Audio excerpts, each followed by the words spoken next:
நிறைய பேர் கேட்டுகிட்டே இருந்தது என்னென்னா, வாழைத்தண்டு கரை போகிறதுக்கு சொல்லுங்கள். வாழைக்கரை மட்டும் இல்லை, வேறு எந்த கரையாக இருந்தாலும் ரத்தக்கரை, இல்லை வேறு ஏதாவது பழச்சாறு, இல்லை காஃபி, டீ எந்த கரையாக இருந்தாலும் போகிறதுக்கு ஒரு மிராக்கிள் தான் இந்த hydrogen peroxide. 100 ml 35 rupees medical ஷாப்லேயே கிடைக்கும். ஸோ இதில் 1:3:1 ரேஷியோவில் hydrogen peroxide, baking soda and நம்ம யூஸ் பண்ணுற துணிக்கு உரிய சோப் சொல்யூஷன், இது மூணுத்தையும் மிக்ஸ் பண்ணி இந்த மாதிரி ஒரு பேஸ்ட் மாதிரி ஆக்கிட்டு, டோன்ட் டச் இட். பழைய ப்ரஷ் ஏதாவது இருந்தால் அதை வச்சு நல்லா ரப் கொடுத்தீங்க அப்படின்னா, அந்த ரப் கொடுத்துட்டு கொஞ்சம் நேரம் ஊற வச்சு வாஷ் பண்ணிவிடுங்க, போயிடும்.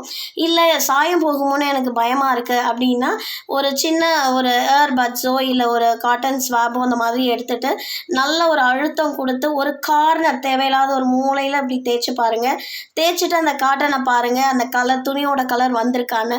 வரல அப்படின்னா it is safe, you can use for the stain.